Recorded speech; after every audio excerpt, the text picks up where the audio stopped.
Ok, y dijimos que había una característica importante que debemos tomar en cuenta para considerar que es un enfermo terminal, que precisamente ya no había ninguna opción de tratamiento y aparte de todo eso, salud, o sea que termine la compañera. No se preocupe. Y aparte de todo eso, que el pronóstico de vida no fuera mayor a 6 meses, ¿no? Entonces, así es como vamos a considerar un enfermo terminal. ¿Paciente que qué? Yo no dicto en mis clases, ¿eh? Jamás dicto en mis clases y no repito clases. Ni modo.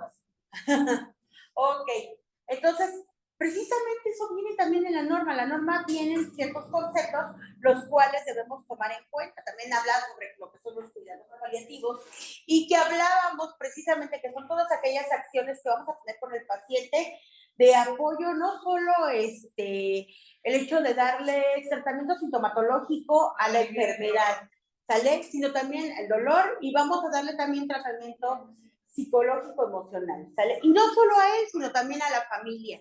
¿Por qué? Porque ellos están como cuidadores primarios de ese paciente y van a vivir todo ese duelo todo ese proceso de duelo con el paciente. Entonces, hay que tener su cuidado con los familiares y también darles esa protección psicológica que necesitan. Y les comentaba no solo también a ellos, sino también nosotros mismos, ¿sale? Entonces tenemos que recibir un apoyo psicológico porque siempre estar con un paciente de ese tipo es desgastante y entonces, pues obviamente nosotros hacemos vínculos afectivos muy fuertes y hay que también protegernos. Entonces, ahora vamos a ver precisamente este marco normativo y el marco jurídico preciso de los cuidados paliativos en México. ¿Sale?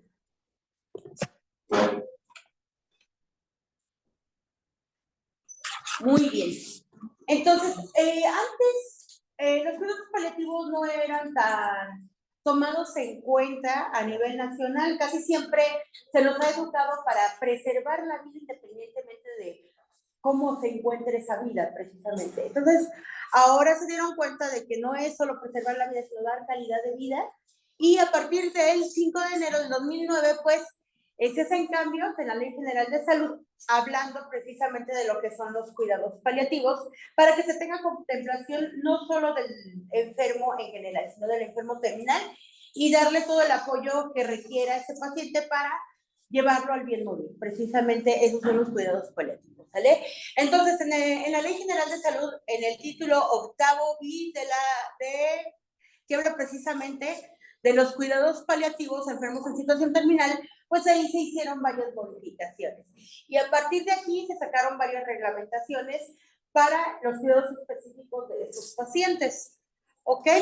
Y precisamente habla de evitar el sufrimiento del enfermo terminal, así como aceptar los límites que obviamente nosotros como personal de salud, estamos implícitos en un sistema de salud, debemos de brindarle a este paciente para medidas curativas y no solo medidas curativas, sino más bien paliativas para controlar el dolor y atender obviamente todos los aspectos psicológicos y espirituales de este paciente.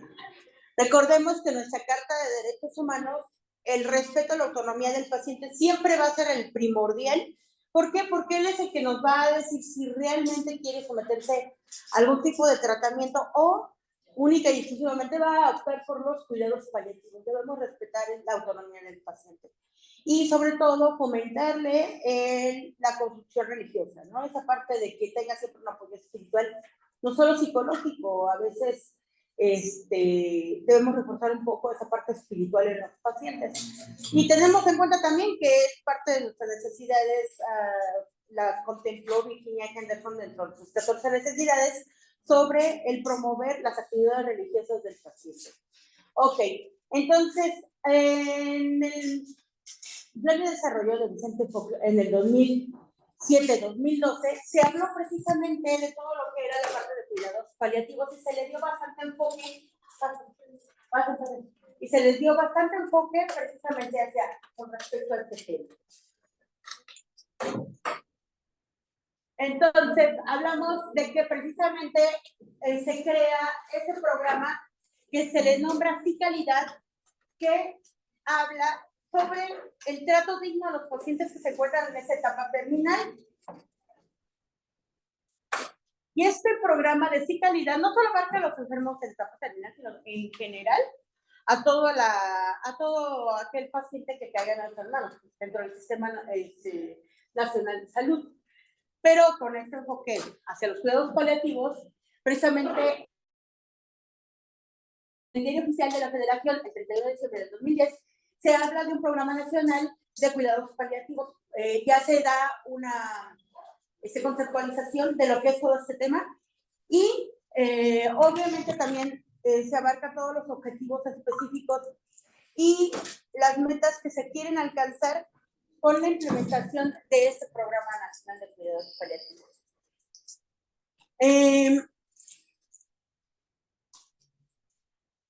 Se crea una reglamentación sobre cuidados paliativos y en el capítulo 1 habla sobre precisamente qué son las disposiciones comunes de los cuidados paliativos.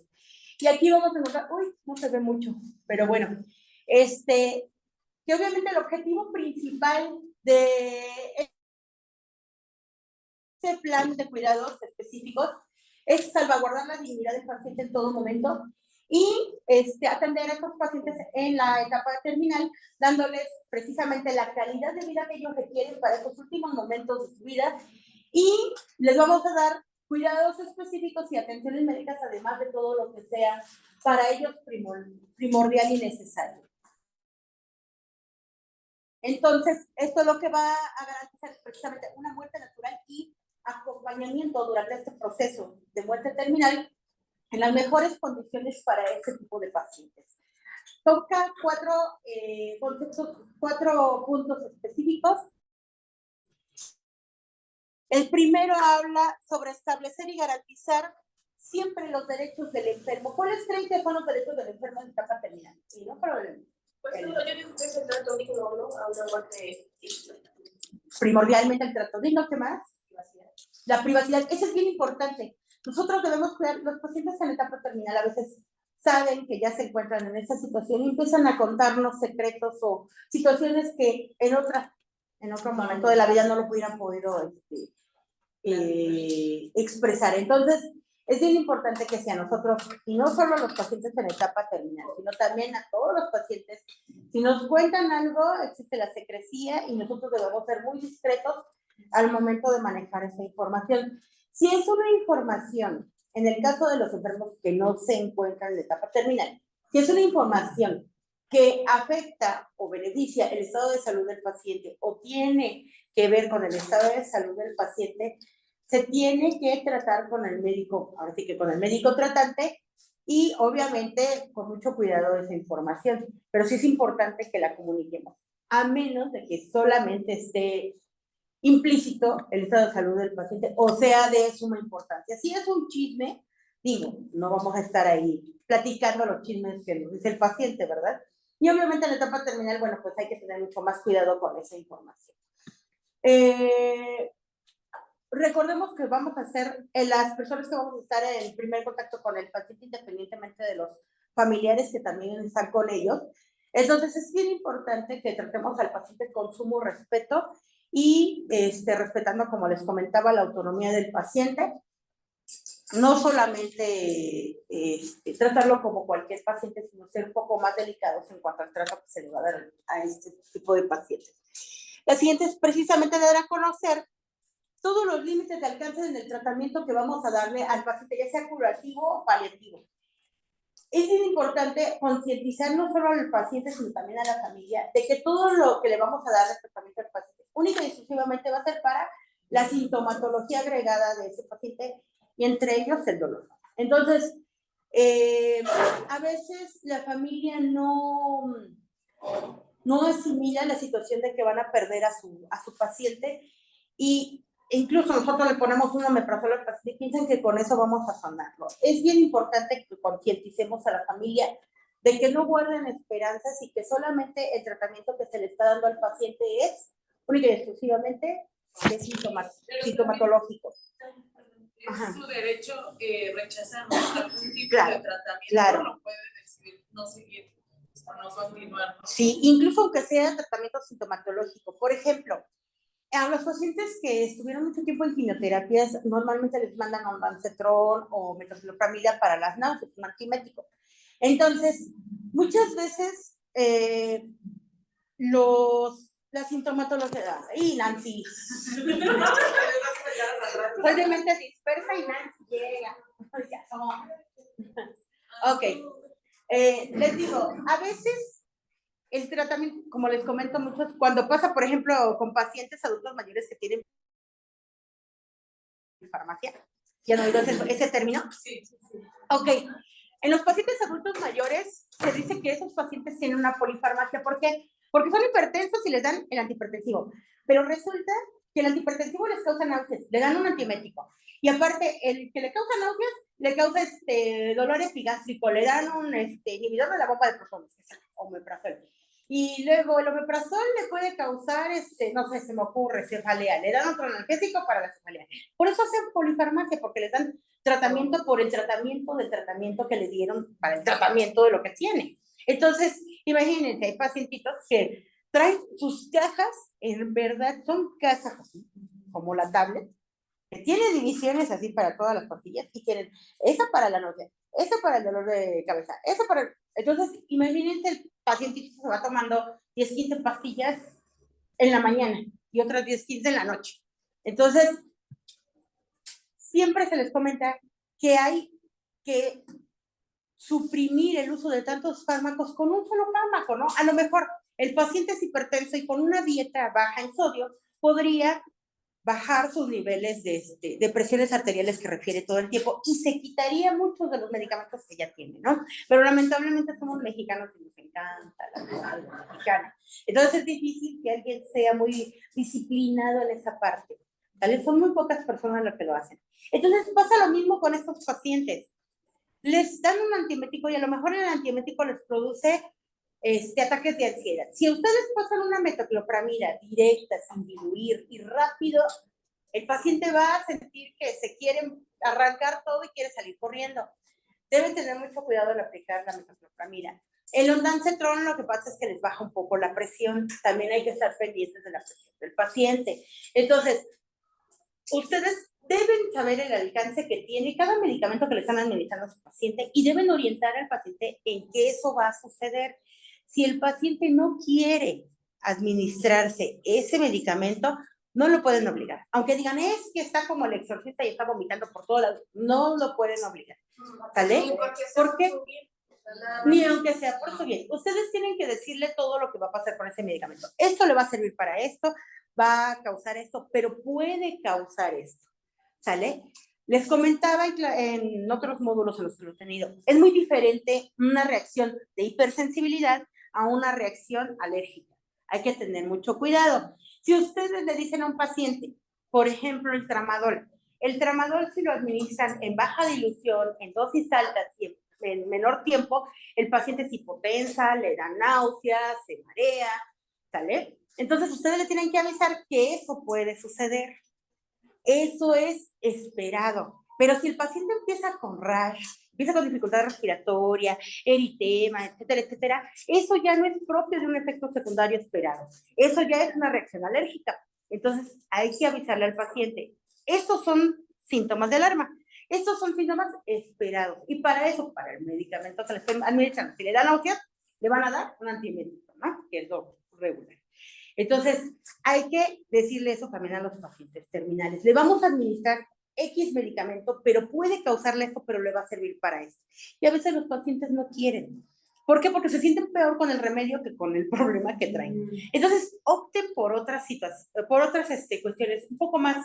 No soy fan de promover las cosas homeopáticas. Jamás se los voy a decir. Pero a lo mejor algo más naturista, ¿no? O algo más natural. Por ejemplo, si el paciente fue un paciente que estuvo mucho tiempo en quimioterapia y tiene náuseas, en vez de darle un antiemético, mándenle cosas frías, agua fría, helado, etcétera, etcétera. Va a bajar la producción de ácido gástrico y obviamente va a bajar la sensación de náusea. Entonces, no la quita, pero sí disminuye mucho la sintomatología, en vez de estarle dando metoclopramida y que después el paciente esté ansioso y quiera arrancarse todo.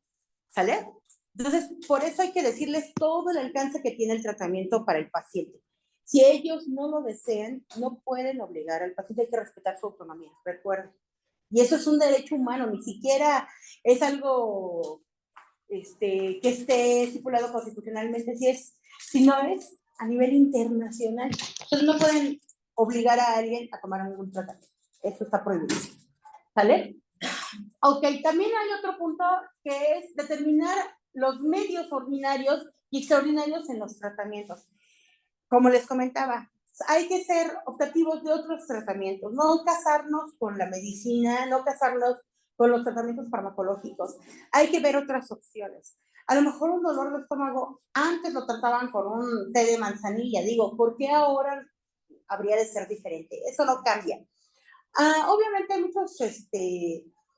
muchas cosas que con el tiempo han cambiado porque ya son procesados, ya son químicamente generados, ¿no? Vayamos a lo más natural. Vámonos a las hierbas, vámonos a ese tipo de tratamientos sí, para...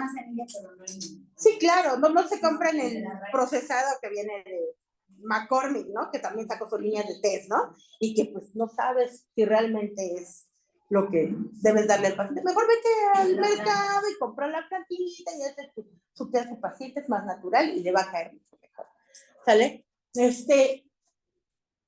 No obliguen a los pacientes en etapa terminal, eso siempre se les digo, no obliguen a los pacientes de que es un paciente en etapa terminal que es hipertenso y le prohíben todos los alimentos y el pobre nada más está comiendo agua. Digo, sí hay que cuidarle la dieta, pero tampoco hay que ser tan restrictivos, ¿no? Tan herméticos. Digo, hay que concederles placer. A veces hay pacientes que los tenemos en hospitalización, ya sabemos que están en etapa terminal, ya están con cuidados paliativos, con clínica del dolor, que ya lo están manejando precisamente para el problema que él tiene. Y a veces dicen, es que yo quiero unos frijoles en caldito, ¿no?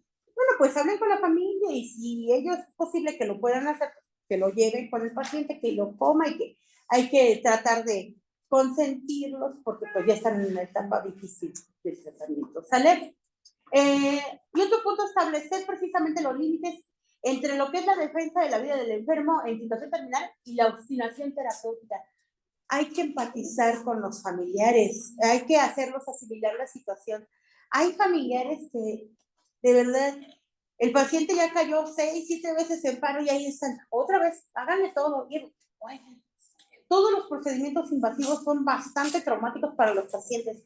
¿Cuántas veces no hemos visto pacientes con ventilación mecánica, por ejemplo, que en vez de estar mejorando, están empeorando, ya están haciendo lesiones por presión, ya tienen ulceraciones a nivel de cavidad oral porque ni siquiera los compañeros les mueven el tubo del lugar y el paciente así está mucho tiempo y sin embargo nadie les da un aseo bucal siquiera para mitigar un poco la molestia, darle confort al paciente durante su tratamiento. Muchos dicen, está dormido, no siente. Claro que siente, los pacientes escuchan, los pacientes reaccionan a su tono de voz en algunos casos. Entonces hay que hablar con ellos. Si yo voy a manipular al paciente, voy a hacerle algún tipo de tratamiento y el paciente está en sedación, aún así hablen con ellos, pídanles permiso, díganle lo que van a hacer, porque no sé si han visto que luego, por ejemplo, aspiran al paciente, les piden secreciones y el paciente empieza a llorar o empieza a hacer gesticulaciones porque le está molestando. Ni siquiera somos empáticos en decir, vamos a hacer esto porque tiene secreciones, porque debo darle esos cuidados, para que usted esté más cómodo, va a molestar, va a hacer esto. Hay que hablar con el paciente, todo nos escucha y todo lo va a comprender. Bueno, a menos de que tuviera muerte cerebral, bueno, ya es otra cuestión, ¿no? Ok, entonces estos 4 puntos precisamente están implícitos en el capítulo primero que habla sobre las disposiciones comunes de esta normatividad de la, ¿cómo se llama? Me fui. Precisamente, perdón, en este Programa Nacional de Cuidados Paliativos, ¿sale? Ok. Ya habíamos tratado algunos de estos conceptos, nada más los puse así como ejemplo, precisamente vienen implícitos en este programa de cuidados paliativos y habla precisamente sobre lo que es la obstinación terapéutica, es precisamente esas medidas que se dan de forma desproporcionada para alargar la vida sin dar esa calidad de vida que requiere el paciente. Esos medios extraordinarios son aquellos que son tratamientos excesivos para el paciente. Como les comentaba, con algunos tratamientos vamos a generar otro tipo de sintomatologías, pero empiezan a agregar más y más medicamentos. Y entonces el paciente ya en vez de tener 1 o 2 medicamentos, tiene 10, 15 medicamentos que van a tratar la sintomatología que causó el otro medicamento. Entonces esos son medios extraordinarios para tratar de conservar la salud del paciente o el bienestar del paciente y que son completamente innecesarios. Los medios ordinarios es precisamente todos aquellos tratamientos que sí van a ser específicos para el paciente para conservar la vida y en una medida digna para este paciente, siempre en pro de mantener la salud del paciente, ¿no? Son medidas mínimas. Ok, en el artículo 5 de la Ley General de Salud nos habla sobre lo que es el sistema de salud y cuáles son los alcances que va a tener. ¿Alguien recuerda qué es el Sistema Nacional de Salud? Se me queda viendo así como analizándome. Ahorita yo me acuerdo, maestra.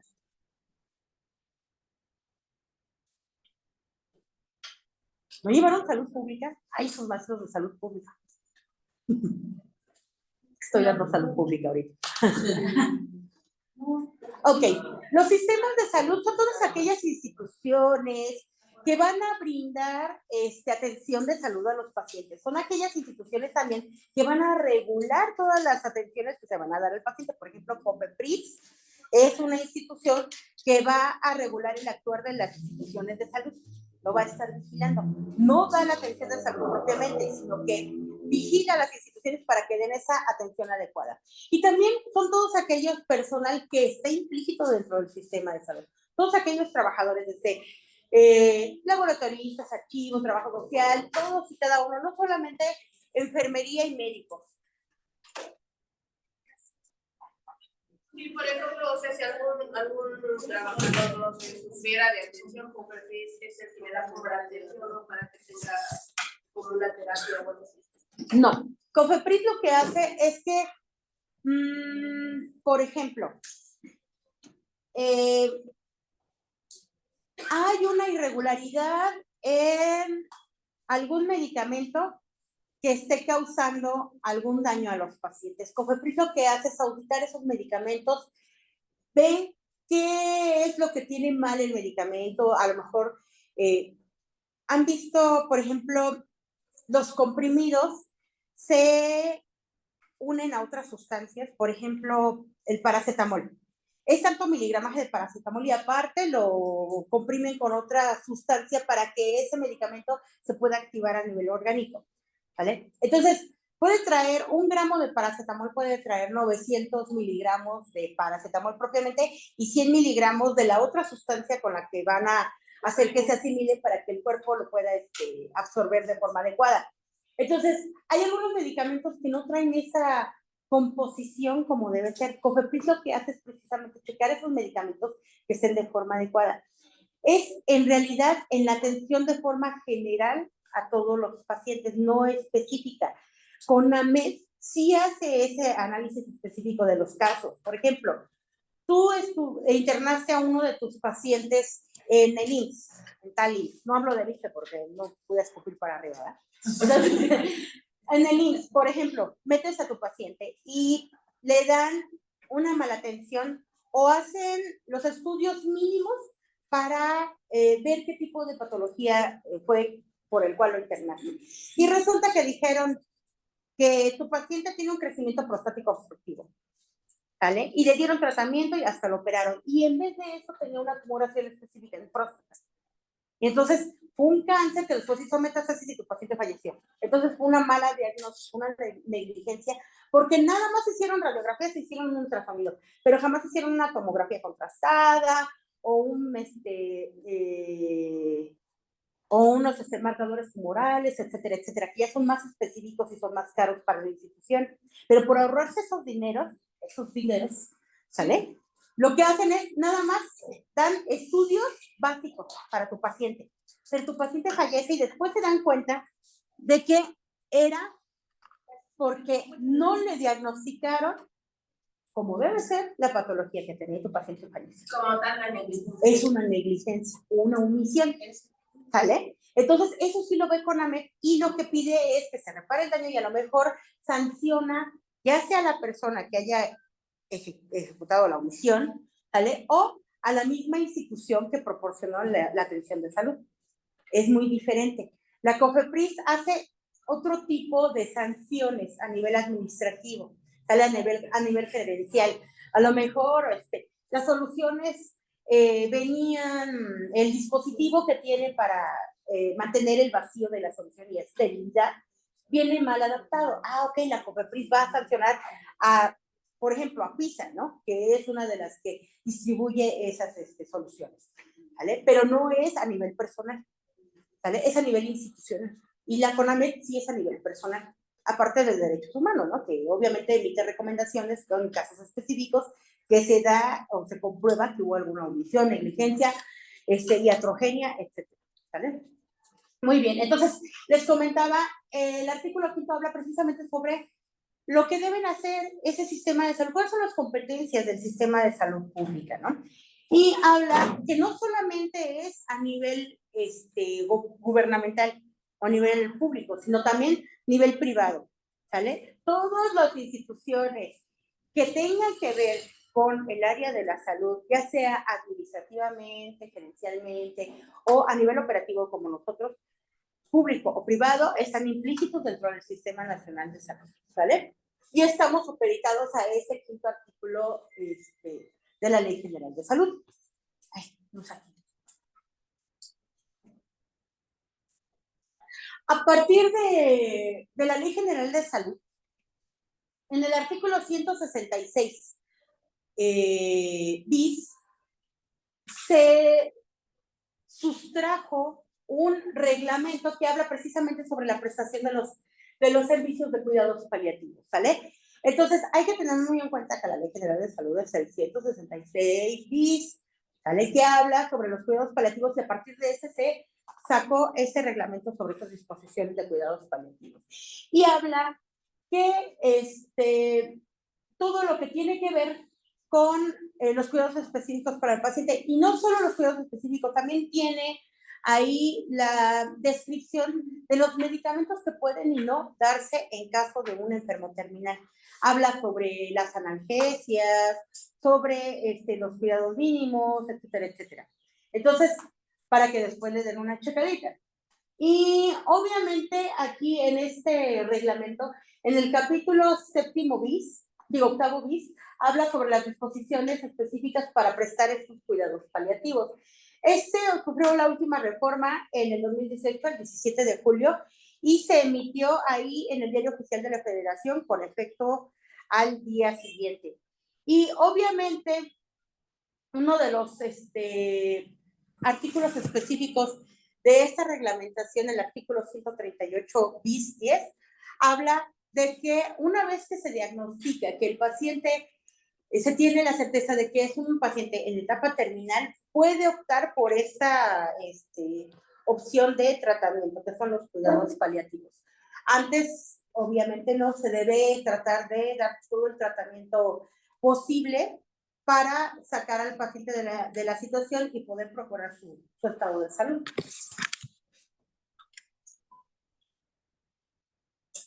Ok, ¿a qué le vamos a llamar plan de cuidados paliativos? A ver, alguien por ahí.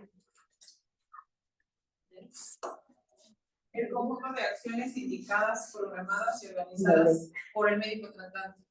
Ok, única y exclusivamente el médico tratante es el que va a dar esa opción de cuidados paliativos. Nosotros no podemos decir, ay, denle al paciente cuidados paliativos, doctor. No, él sabe el alcance que tuvo el tratamiento, si realmente se encuentra en situación de enfermo terminal o todavía hay alguna opción de tratamiento para él.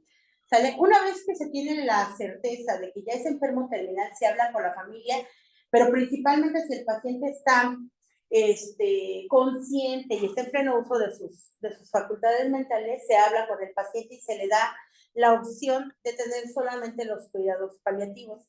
Y él es el que determinará si procede o no a aceptar esos cuidados paliativos. Esto viene precisamente en el artículo 138 bis de la misma reglamentación de cuidados paliativos, ¿vale?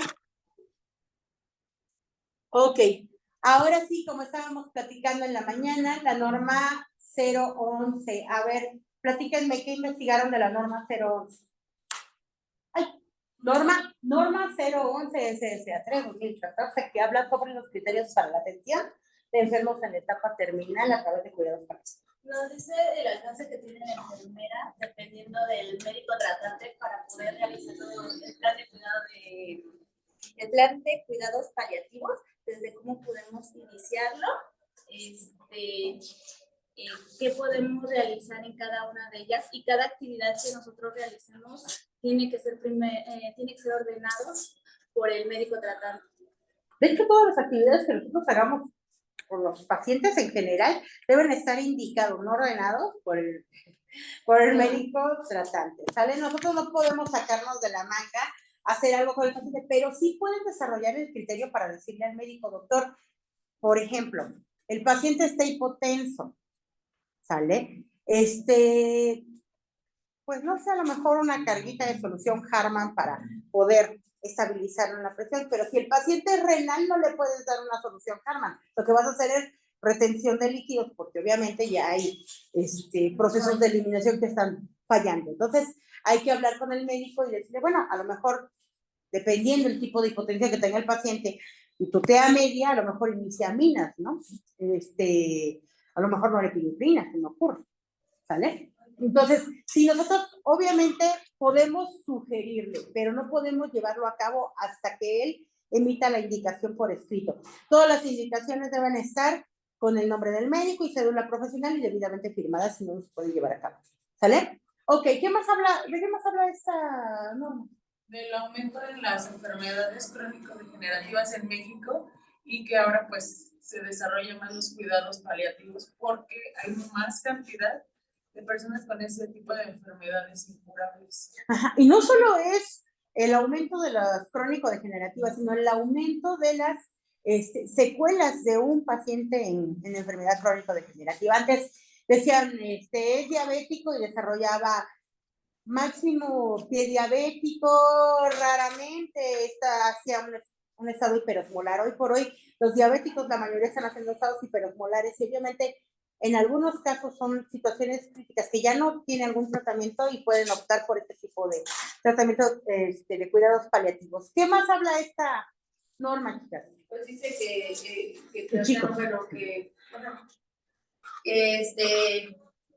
que controla lo del dolor, que también tiene que ver en cuestión de lo psicológico, lo social y lo espiritual. Ok, lo que venimos hablando, ¿no? De los cuidados paliativos, que obviamente se debe fomentar el apoyo espiritual y psicológico. Ok, ¿qué más?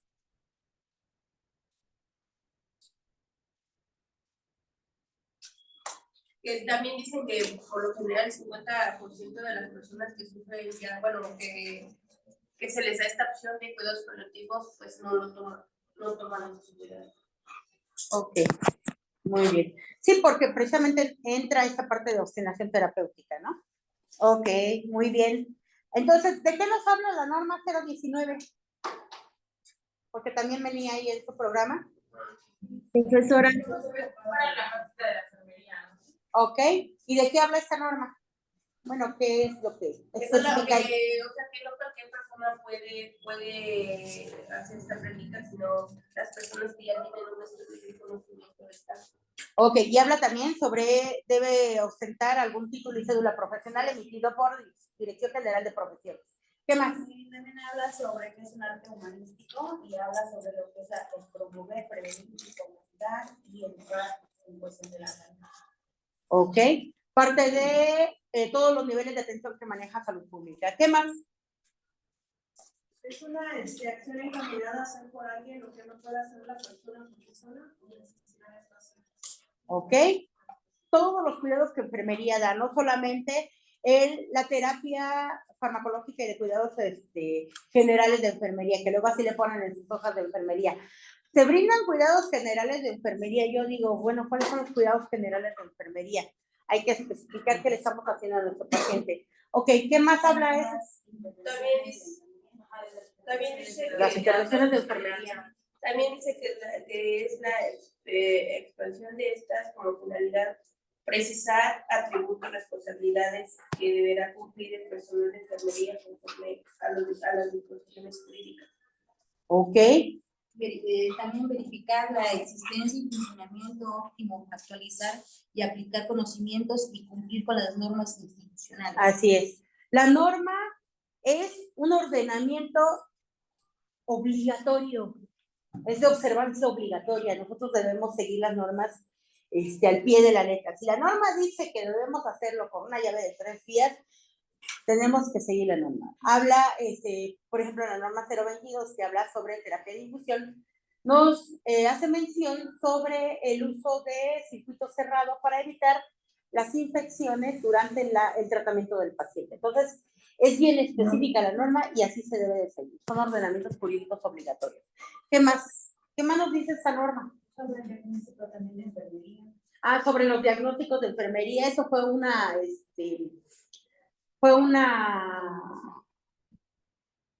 reforma que se le hizo a la norma sobre los diagnósticos de enfermería. ¿Y qué dice sobre esa parte de los diagnósticos de enfermería? Se ajusta clínico sobre las actitudes y respuestas de las personas, familiares o comunidad ante el procedimiento vital o de los problemas de salud reales o potenciales, que son las bases para la selección de la intervención y los logros objetivos en la enfermería. Ok, recordemos que los diagnósticos de enfermería no tienen que ver con los diagnósticos médicos, son muy diferentes. Nosotros abarcamos no solamente el diagnóstico de internamiento del paciente, sino todas aquellas necesidades que se vieron afectadas a partir de que entró ese paciente a hospitalización. Entonces, nosotros tenemos la obligación jurídica, porque también viene ahí implícito en la norma, tenemos la obligación jurídica de evaluar de forma correcta a nuestro paciente.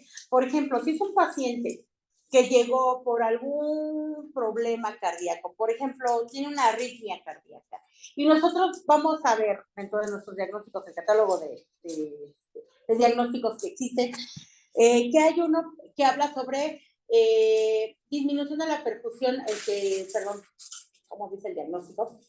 Deterioro de la perfusión tisular cardíaca, ¿sale? Así dice el diagnóstico.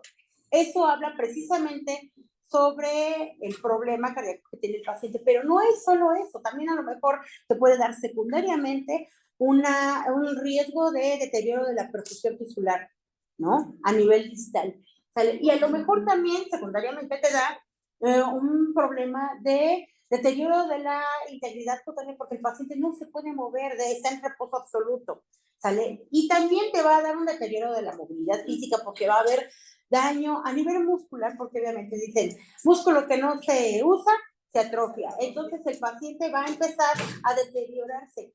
No solo su integridad cutánea, también su sistema muscular. A lo mejor va a haber pérdida de la fuerza. Ese paciente, cuando lo quieras volver a incorporar, el paciente va a estar inestable, se puede caer, te da un riesgo de caídas también secundarias. Así se dan cuenta del alcance que tienen los diagnósticos de enfermería.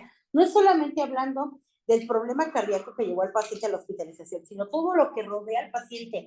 A lo mejor el paciente también tiene una malinformación sobre la patología que lo ingresó. También hay un diagnóstico específico para eso, ¿no?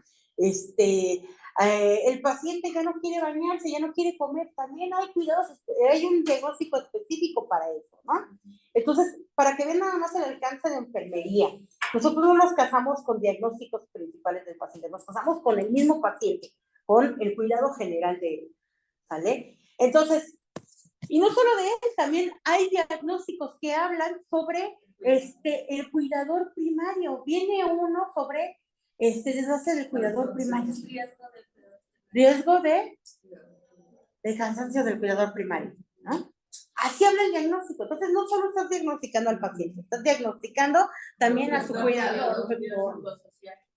Así es, porque estamos viendo que dentro de la historia natural de la enfermedad habla de esa, ¿cómo se llama? De esa triada, que es el huésped, el medio ambiente y el agente, ¿no? Entonces, también su medio ambiente se ve afectado por la situación que está viviendo el mismo paciente. Entonces, enfermería tiene un alcance bastante vasto y ahí viene implícito en esa norma. Y no solo la norma habla de eso, sino también de las obligaciones jurídicas que tiene cada uno de los enfermeros. Si yo soy enfermero general, técnico, ok, mis alcances y mis competencias legales son estas, ¿no? Y a lo mejor yo soy enfermero, licenciado en enfermería general, ok, tengo este alcance, esas competencias jurídicas, ¿sale? Hay ciertas cosas que yo no me puedo negar en el campo laboral a decir, yo no lo sé, yo no lo hago. También la norma lo dice, que es nuestra obligación legal el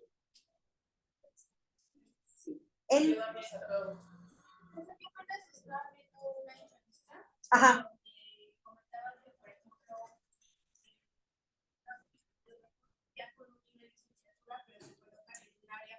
Auxiliar.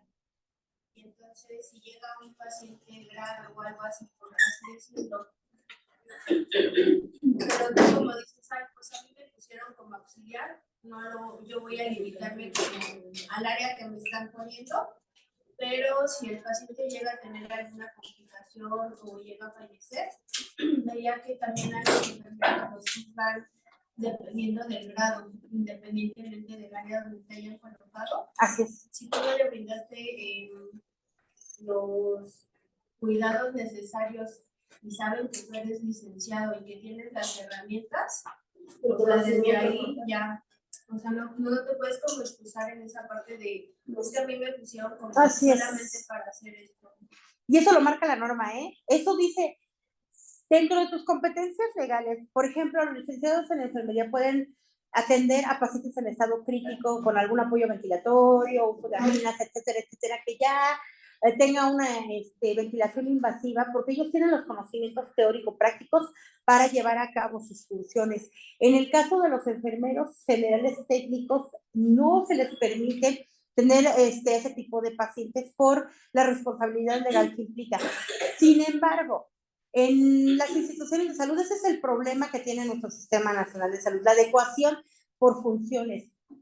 Por ejemplo, tú eres especialista en pediatría y te ponen en un área de urgencias adultos.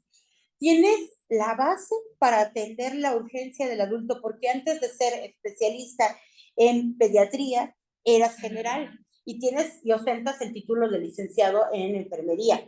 Entonces tú tienes la obligación legal de atender a ese paciente con los conocimientos que tú tienes. No puedes decir, bueno, yo soy pediatra, yo no veo adultos. No, porque si tienes dentro de tu currículum viene especificado que tú fuiste general y tienes el conocimiento. Si tú llegaras a decir eso, esa parte, a veces los enfermeros no somos tan empáticos con esa parte y muchos licenciados dicen, es que yo no voy a pasar un cómodo porque a mí no me toca, porque los licenciados nada más pasamos medicamentos. Tengo una noticia. O es al revés, de hecho yo tengo una amiga que ella es general, pero sí está en auxiliar ahí en el instituto, pero es como dice, ok, al final del día, generales, auxiliares, hacemos todo, mismo. Claro. El cuidado integral, le corresponde a la general, dice, y aún así no los dejan, que a veces nosotros, dice, porque, o sea, hay veces que como compañeros,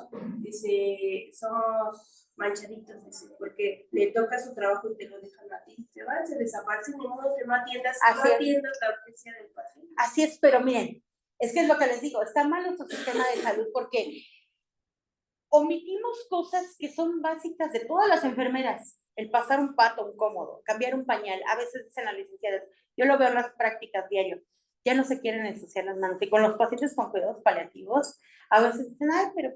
Y yo los he escuchado expresarse así, ¿eh? Qué tristeza. Ya se va a morir, ¿no? Ya no le pases ese medicamento ya. A ver, espérate, está dentro de su tratamiento y tú lo tienes que seguir al pie de la letra. ¿Por qué? Porque hay una indicación médica, está ahí previamente requisitado y tú lo tienes que llevar a cabo. Es dentro de tus funciones. Si dice movilización cada 2 horas, a veces por el exceso de trabajo es difícil, pero no por eso no vas a dejar de mover al paciente, por lo menos 1 o 2 veces durante tu turno, sí debes movilizar al paciente. Pasa con los pacientes con apoyo ventilatorio. el uso de un colchón de presión alterna no garantiza que ese paciente no vaya a desarrollar una lesión por presión. ¿Qué es lo que me causa una lesión por presión? El hecho de mantener la humedad, el hecho de que esté rozando con la superficie, los dobleces de la sábana, el hecho de que esté todo el tiempo con las salientes óseas apoyadas en una superficie. Todo eso genera una lesión por presión. Aparte, el paciente no tiene nutrición. ¿Por qué? Porque tiene apoyo ventilatorio. ¿Qué le vas a pasar a la nutrición? A veces los dejan en ayuno y están 15, 20 días en ayuno, ese paciente empieza a perder masa muscular. Entonces, obviamente va a ser una lesión por presión, aunque tenga el colchón de presión alterna, ¿sale? Más si tú no lo mueves, más si tú no le cambias el pañal. Luego el pañal está todo negro, feo, ya está deshecho, porque ni siquiera fueron para cambiarle el pañal. Entonces, eso, señores, es una omisión, y eso es legalmente penado. Entonces, aunque seas tú técnica, aunque seas tú general, aunque seas especialista, si dentro de tu competencias está el mover al paciente y el cambiar al paciente, lo tienes que hacer. Y aunque no esté, ¿sale? es lo que le digo al final del día. Ajá, Hay como, prácticas humanísticas como y hay decía prácticas profesionales. Claro, claro. Llegué a mi turno y ya ella trabaja en la noche. Dice, durante todo el día la paciente se le pide que no le cambiaron su pañal. Así es, así es. Luego llegamos nosotros en la mañana, por lo regular se carga más el trabajo porque en la mañana baña pacientes, cambia pacientes, actualiza indicaciones, siempre lo he dicho. Los demás turnos no son tan empáticos en decir, oye, tienen 20 baños, hicieron los 20 baños, pues a lo mejor no cambiaron a 2, 3 pacientes, nos vamos a cambiar nosotros, porque se tiene que hacer. Somos turnos continuos y la norma dice, no, jamás dice, turno matutino hace esto, turno vespertino hace esto, turno nocturno hace esto, no. La norma dice, auxiliar de enfermería, esto, licenciado en enfermería, esto, especialista en enfermería, esto, ¿sale? Viene bien específica la norma y como les dije es de observancia obligatoria, o sea, lo tenemos que hacer. Y así sea en la mañana, en la tarde, en la noche. Si requiere el paciente un baño, se tiene que hacer, ¿sale? Nada de que, ay, solo hay agua caliente en la mañana, porque siempre dicen eso. Entonces, estamos haciendo omisiones. Entonces, pasa esta parte en que no queremos hacer las cosas, pero pasa también a nivel institucional de que eres auxiliar, hay carga de trabajo, te dejo pacientes graves, ¿no? Pacientes con apoyo ventilatorio, como comentas. Y entonces, si en algún momento auditan el trabajo de alguien, por ejemplo, te voy a decir una cosa, en Conamed llegan ya me estoy metiendo a la parte de bioética y legislación, que sí tiene que ver con cuidados paliativos, ¿eh? Sí tiene que ver, pero me encanta esta parte. Pero estamos en lo contradictorio, ¿no? Porque si llega a ocurrir algo con ese paciente. Es a lo que voy. Imagínate. Llega un caso médico legal y entra, primero las vías son derechos humanos, luego CONAMED y luego Ministerio Público, ¿no? Dependiendo el tipo de caso legal que sea, ¿no? Si nada más van a hacer una queja porque a lo mejor no movieron a su paciente y le causó una lesión, a lo mejor el familiar se va a derechos humanos y derechos humanos es una institución conciliatoria. ¿Qué dice derechos humanos? Habla con las partes. Por favor, no vuelvan a realizar esta acción. Fomenten estos cuidados en los pacientes. Ustedes como institución deben estar vigilando a su personal, bla, bla, bla. Es lo único que hace derechos humanos.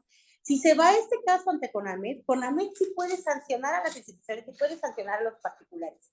Y entonces dice, ok, tú omitiste esto y por eso le causaste esto al paciente, tú tienes responsabilidad legal, ya está comprobado, tú debes pagarle al paciente la reparación del daño. Y tú como institución también debes garantizar que ese personal a lo mejor ya no esté con ese tipo de pacientes. ¿Por qué? Porque puede realizar sus acciones de mala forma, ¿sale? Entonces sí puede sancionar a las instituciones. Y obviamente el Ministerio Público ya va a decir, eres culpable, vas al bote, ¿no? O te inhabilito, o te, etcétera, etcétera, dependiendo lo que ellos recomienden, ¿no? Ok, pero a lo que voy. Soy auxiliar, me dejaron un paciente grave, cayó en caso médico legal. Lo primero que van a decir, a ver, ¿por qué atendiste a este paciente? No, pues es que había mucha carga de trabajo. No, eso es usurpación de funciones. La norma lo dice bien específico, eres auxiliar, no puedes tener ese tipo de pacientes, ¿sale? Lo tuviste, ¿por qué no hablaste con tu jefe superior inmediato y le pediste el cambio del paciente? No, es que mi jefe nunca se presta. Es usurpación de funciones. Tú, fulanita de tal, estás usurpando el lugar de una licenciada. No eran tus competencias legales, ¿sale? A ti te voy a sancionar, ¿por qué? Porque la firma está. En la hoja de enfermería es tu firma. No, por ejemplo, mi amiga lo que hace, o sea, dice que siempre trabajan a la par, ¿no? Su auxiliar general es como le dice, bueno, ahí es así de, yo te ayudo, pero al final del día tú firmas. O sea, ¿cuánto quieres que le pase de tal medicamento? No, por sí, porque hay mucha carga de trabajo. Como dice, somos conscientes, ¿no? Y entre compañeras, pues hacen las funciones, pero al final del día tú firmas. Pero en este caso que hay dos personas al cuidado del paciente, los dos tienen que firmar, ¿eh? Forzosamente. Si está la auxiliar y está la general, los dos tienen que firmar y anteponer la categoría que tienen. Y en algunos casos, en algunos registros clínicos están pidiendo ya la cédula profesional. Cuando ellos cotejan las cédulas profesionales, se van a dar cuenta precisamente qué título tienes emitido, si es de técnico o si es de licenciado. Y si tú firmaste por algunas funciones, por ejemplo, si yo firmo y digo auxiliar de enfermería, yo soy técnica, auxiliar de enfermería, realizo aspiración con circuitos cerrados, secreciones de paciente con apoyo ventilatorio, en fase 3 con aporte ventilatorio total, en asisto control, bla, bla, bla, realizo aspiraciones, secreciones con circuitos cerrados, etcétera, etcétera. Y yo firmo como auxiliar de enfermería, automáticamente yo me estoy poniendo, ¿sale? Entonces lo que tengo que hacer es poner una leyenda, siempre les digo, en sus hojas de enfermería pongan una leyenda. Fulana de tal auxiliar de enfermería, por necesidades del servicio, se atiende paciente con estas necesidades. Y automáticamente al decir por necesidades del servicio, y cae en un caso médico legal, van a decir, a ver, estás poniendo a alguien que no le correspondía, ¿vale? A hacer funciones que no le corresponden. Y esto, hizo que el paciente tuviera este tipo de situación. ¿Cuya para qué? Ajá, ¿sale? Entonces, sí es bien importante. La hoja de enfermería, siempre les he comentado, es quien los va a apoyar para entrar o salir de algún proceso legal. ¿Pero qué pasa entonces si el instituto me pone como auxiliar? Ponle la leyenda. Y yo soy licenciado. Ponle la leyenda. Así es. Sí. Aunque yo sucede. Pueda responder a... En el caso de los licenciados no es tan necesario. ¿Por qué? Porque los licenciados sí tienen que hacer todo. O sea, desde las necesidades básicas del paciente, desde bañar a un paciente, tienes el conocimiento y tu cédula te ampara por eso. Pero en el caso de los auxiliares, cuando tienen que hacer otro tipo de procedimientos especializados, ahí sí hay conflicto. ¿Sale? Tú como licenciado tienes que hacerle todo. Tienes que bañar al paciente, cambiar el paciente. ¿Por qué? Porque es parte de tu formación. ¿Sale? Pero el auxiliar de enfermería raramente puede. Claro, porque tu cédula te limita a ciertas funciones. ¿Sale? Ahí sí hay más problema. En el caso de los licenciados van a decir, oye, no le cambiaste un pañal, ¿qué te crees? Sí te toca. ¿Sale? Porque la norma lo dice. Ahí dice todo lo que tú tienes que hacer. Y si ustedes se dan cuenta, en los auxiliares de enfermería, en la norma lo dice, si ustedes lo checan, habla de que hay cuidados especializados para pacientes en situación grave que los auxiliares de enfermería no deben hacer. Bueno, no lo maneja como auxiliar, es técnico en enfermería, ¿sale? Así lo dice la norma, ¿sale? Entonces, el especialista tiene que hacer no solo la chamba del técnico, sino del licenciado y los cuidados específicos que le dan su especialidad. ¿Sale? Si estás en otra área que no es de tu competencia, si eres pediatra, pero estás en general, en adultos, tú tienes el conocimiento, lo tienes que hacer. No te puedes parar con que, es que yo soy pediatra y estoy en un área en la que no me corresponde. No, porque tienes el conocimiento básico. Pero el técnico de enfermería, si está en un área de pediatría, por ejemplo, cuidados de la UCEN, que es cuidados al neonatólogo, al neonatólogo, le vas a sobar la espalda, está cansado, pobrecito, no, al neonato, perdón, ¿sale? Y son cuidados específicos para neonatos. ¿Qué hace un técnico en enfermería ahí? No conoce, a lo mejor pasa, como en mi caso, yo estuve en neonatos cerca de 2 años, sé manejar un neonato, sé manejar microdosis, sé hacerlo. Pero si yo lo hago mal y algo pasa, me meten al bote. ¿Por qué? Porque yo no soy especialista. Ahí tienen que estar puros especialistas. Entonces pasa esa situación. Pero eres especialista y estás en un área general, ni modo, toca. Y lo sabes hacer. Entonces, bueno, nos salimos un poquito. Aquí hay enfermeras de cuidados paliativos y sí existe la especialidad, ¿sale? Un técnico en enfermería no puede brindar cuidados paliativos porque lo quiera, solo puede seguir indicaciones médicas, ¿sale? Pero, por ejemplo, si un paciente con cuidados, no, va a ser difícil que un paciente con cuidados paliativos tenga una quimioterapia. Un paciente con un proceso oncológico que aún no está en cuidados paliativos y que van a darle una quimioterapia, un técnico de enfermería no lo puede hacer, pero el general sí, y el especialista pues con más razón, ¿no? ¿Sale? Porque sí tiene el conocimiento básico. Entonces, para cuidados paliativos sí, todo lo podemos dar siempre y cuando esté con indicación médica y ya existe la especialidad. Y eso lo marca la norma, ¿sale? De hecho, dentro de la norma 011 viene un apartado que habla sobre las personas que sí pueden estar dando ese tipo de cuidados específicos. Y hablan de que lo podemos dar domiciliario, ¿no? Así es, la práctica domiciliaria, que sí se puede dar, obviamente tiene que darlo a alguien que esté especializado en esto, no puede ir la enfermera general. También no dice que no porque esté en su casa, o sea, tiene que contar con todo. Así es. La red de apoyo, a eso se les llama redes de apoyo. Obviamente la institución no se puede desentender de esos pacientes. Si ellos optaron por los cuidados paliativos y su institución, que es su institución tratante, es el ISSSTE, por ejemplo, y que digan, no, nada más que venga la institución, no. Ellos tienen esa red de apoyo de cuidados paliativos que van a las prácticas domiciliarias con personal altamente capacitado en esta área para brindar los cuidados paliativos del paciente. Obviamente va alguien de clínica del dolor, etcétera, va también el apoyo de enfermería, porque es todo un equipo interdisciplinario que va a las atenciones domiciliarias, ¿vale? Ok, uy, no sé qué pisé, no me iba a caer. Casi me rompo toda la que digo. Ok. Ajá, hay una guía de Consejo de Salubridad General. Con respecto a lo anterior de los cuidados paliativos domiciliados, viene eso en la guía de prácticas clínicas sobre cuidados paliativos. De hecho, esa guía está en su plataforma para que después la chequen. Es una guía bastante extensa que habla sobre la atención tanto hospitalaria, no solo hablando de internamiento, sino también de consulta externa, ¿eh? Hablan de consulta externa, internamientos y práctica domiciliaria. Entonces, hay que checarlo porque es bastante extenso y no podemos detenernos demasiado en eso, ¿sale?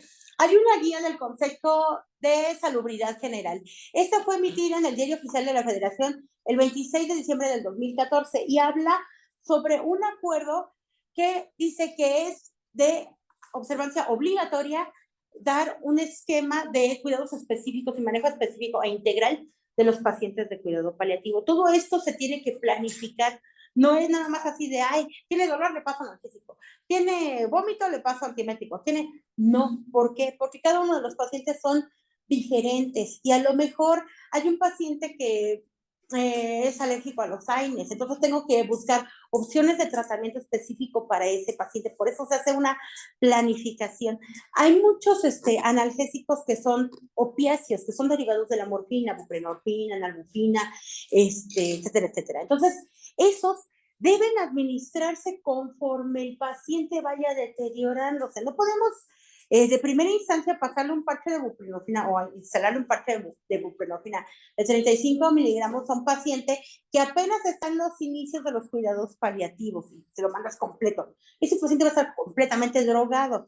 Y obviamente este tipo de medicamentos hacen dependencia. ¿Por qué? Porque es derivado de la morfina. Entonces, debemos dárselo gradualmente conforme vaya deteriorándose el paciente, porque así es como va a presentar él la sintomatología de dolor. A lo mejor al principio le dan un cuartito de parche y eso se lo instalan, ¿sale? Y un cuartito cada 7 días, pero a lo mejor ya en la etapa, ahora sí, terminal del paciente, que ya está en días para fallecer, el paciente tiene un dolor insoportable. Un cuartito de parche no le va a hacer absolutamente nada. Hay pacientes que tienen un parche y medio ya instalado, que están completamente casi sedados, ¿sale? Para que no la pasen tan mal en estos últimos momentos, ¿no? Pero por eso se da de forma gradual. Si yo inicio con dosis altas de analgésico, todos los analgésicos causan adicción, ¿eh? Y en algún momento vamos a hacer resistencia, ¿sale? Entonces, ya no le van a hacer. ya no te van a hacer. Es como, por ejemplo, la gente que es adicta al ketorolaco. Hay gente que todo el tiempo está con el ketorolaco sublingual, llega a la hospitalización y le pones hasta tramadol o algo más fuerte y ya no les hace, porque hicieron esa resistencia, ¿no? Entonces, por eso es que va poco a poco graduándose las dosis de los analgésicos principalmente, ¿sale? Entonces, por eso se hace una planeación del tratamiento del paciente. Vamos a ver algo que se llama consentimiento informado. ¿A qué le suena el consentimiento informado? Es cuando se le da la explicación al paciente de algún procedimiento que se le vaya a realizar, ya tiene que firmar de enterado para deslindarse uno de alguna de las cosas. Ok, es todo ese documento legal requisitado previamente antes de darle cualquier tipo de tratamiento a un paciente. Tratamiento X, no estamos hablando solamente de cuidados paliativos. Entonces, a ese paciente le vamos a administrar incluso un medicamento, por ejemplo, un omeprazol. Hay que hacer que nos firme un documento de consentimiento informado para todas las prácticas terapéuticas que se le va a dar y todo lo que de ello se genere. ¿Por qué? Porque eso es una protección legal que nosotros tenemos. Yo les digo que debe haber consentimiento informado hasta para una venopunción, porque una venopunción, si no está bien instalada, puede causar algún tipo de repercusión secundaria. Por ejemplo, ha pasado con pacientes que les ponen venopunciones periféricas y le manda algún médico una reposición de KCL que no se debe mandar por vía periférica, pero lo mandan. Y el paciente hace quemaduras secundarias a la administración de este tipo de reposiciones. Entonces, para que nosotros estemos amparados, no debería ser, pero para que estemos amparados legalmente se firma un consentimiento informado, ¿sale? En el cual precisamente se exime de responsabilidad de cualquier repercusión que tuviera durante el tratamiento, ¿no? Que no se conociera que se pudiera, que son afectaciones secundarias esperadas, ¿no? Por ejemplo, una cirugía, una hemorragia, una venopunción, a lo mejor un tipo de lesión, ¿sale? Ya otro tipo de cosas que son causadas a propósito, digo, eso sí, ya ni siquiera el consentimiento informado firmado por los 3, 10, 20 testigos los van a amparar, ¿eh? O sea, si ustedes hacen mal sus prácticas clínicas, ya es su problema. Ok, entonces les comento, es el procedimiento en el cual un paciente es informado con respecto a todos los alcances que va a tener su tratamiento y que obviamente van a ser practicados en él y él va a decir si acepta o no. El consentimiento informado, si él no lo acepta, también se tiene que firmar y se pone una leyenda precisamente en el cual dice, no acepto las prácticas terapéuticas que me orientó el médico, ¿sale? Y ahí deben firmar. ¿Por qué? Sí. ¿Por qué? Porque si en dado caso el paciente se niega, por ejemplo, pasa con los pacientes que son testigos de Jehová, que no quieren transfusiones sanguíneas, también se tiene que firmar esto, porque si él, a partir de que no se le hace ninguna transfusión, fallece, esto también nos ayuda para que no tengan repercusiones legales. Y no después digan, esto fue una omisión, él no le puso sangre, espérate, sus prácticas religiosas no lo permiten y tengo mi consentimiento informado bien requisitado, ¿vale? Y sin problema. Entonces, ahí debe poner si sí acepta o si no acepta. De hecho, todos los consentimientos informados traen ambas opciones, ¿no? Ya no tienen que ponerlos con su puño y letra con que firmen, es más que suficiente. Si el paciente no sabe escribir o leer, se le pide, a veces no firman, ponen la huella. Siempre se debe poner. Y de preferencia que esté acompañado de alguien que conozca y comprenda todo esto. De hecho, se tiene que manejar un lenguaje básico para que el paciente sí comprenda todo lo que se le está explicando sobre su opción terapéutica, ¿sale? Ok. Está sustentado legalmente en el reglamento de la Ley General de Salud. Habla precisamente, este reglamento, en la parte en la que habla sobre materia de investigación, dice que el consentimiento informado es el acuerdo por escrito mediante el cual el sujeto en investigación o de investigación, en su caso, o su representante legal va a autorizar que esa persona participe en la investigación con pleno conocimiento de la naturaleza del procedimiento y riesgos a los que se someterá, con la capacidad libre de elección y sin coacción alguna. No está permitido que la decisión la tomen a partir de que el familiar fírmale y hazlo. Y es que mira, no, si el paciente lo lo acepta, lo firmará. Si no, no. ¿Sale? En el caso de los menores de edad, tiene que ser el tutor legal o el representante legal. Y esto, pues, obviamente está implícito en la norma 004 CCA3 2012, que habla sobre el expediente clínico. Y dice que dentro de los documentos que se deben requisitar en el expediente clínico están todos los consentimientos informados de cada procedimiento que se le va a realizar. Si, por ejemplo, mi paciente entró a cirugía, no sé, hace 15 días y firmó un consentimiento informado y ahora va a entrar nuevamente a cirugía, tiene que firmar otro consentimiento. ¿Por qué? Porque el primero no nos va a proteger sobre este nuevo procedimiento. ¿Por qué? Porque obviamente el estado de salud del paciente se está deteriorando. Entonces, el alcance de alguna complicación del procedimiento quirúrgico es mucho mayor.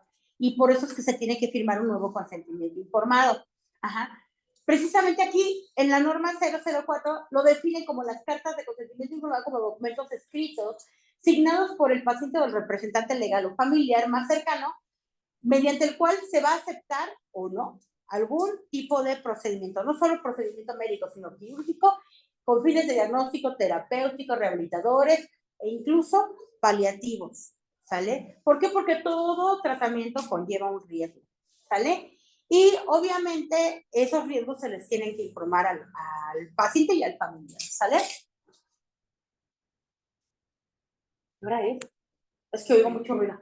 Ok, también esta reglamentación jurídica, ya es la última diapositiva, habla de lo que debe tener contenido ese consentimiento informado o los datos que debe contener mínimo para el consentimiento informado. Entre ellos, el nombre de la institución, bien importante, el nombre o la razón de denominación social del hospital, si es un hospital público, si es un hospital privado, el título del documento, consentimiento informado para procedimiento quirúrgico, por ejemplo.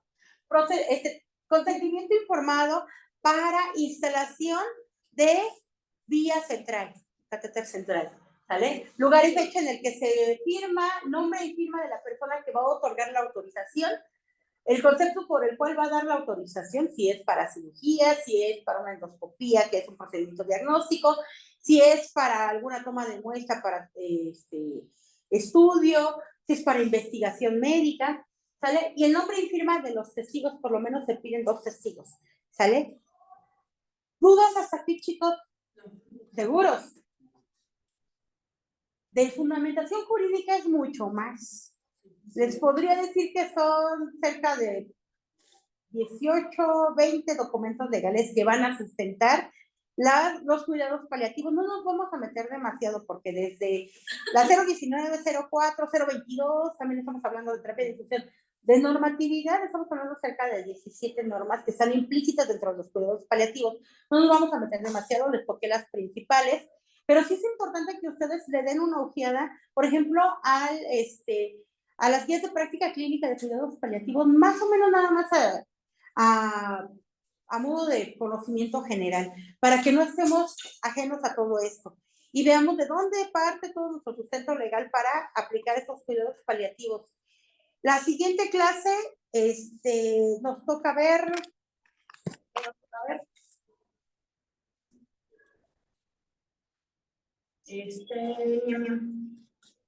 según esto, nos toca ver precisamente todas las intervenciones de enfermería. También vamos a ver diagnósticos específicos para cuidados paliativos.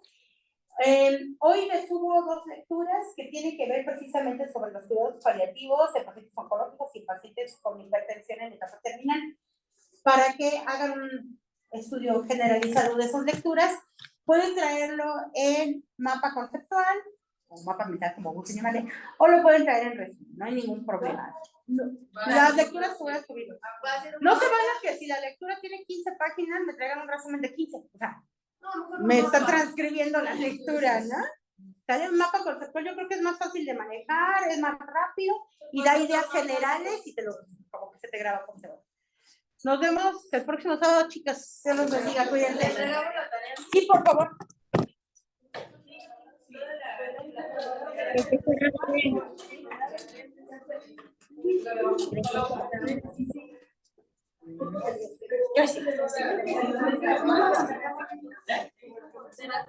De la lectura, pues.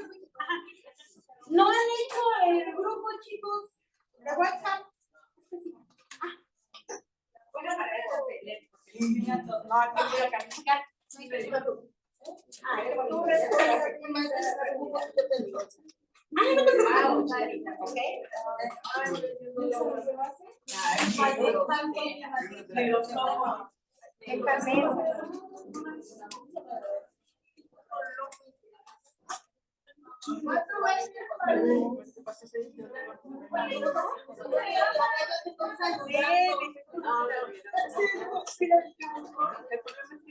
No puedo entrar en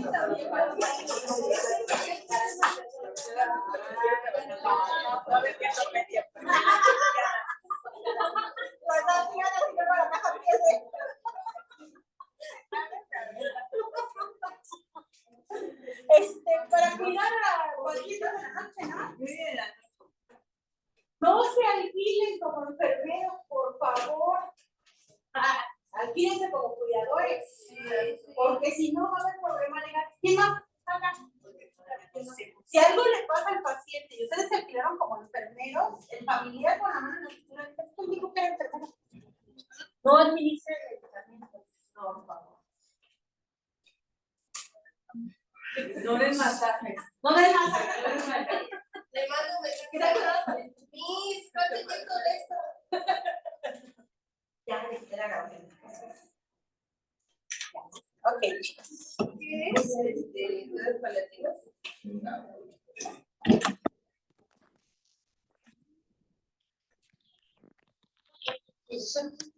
Mándenme el número de la maestra, ¿no? Porque Te lo mando. No es mi celular. Te lo mandamos, pero al rato.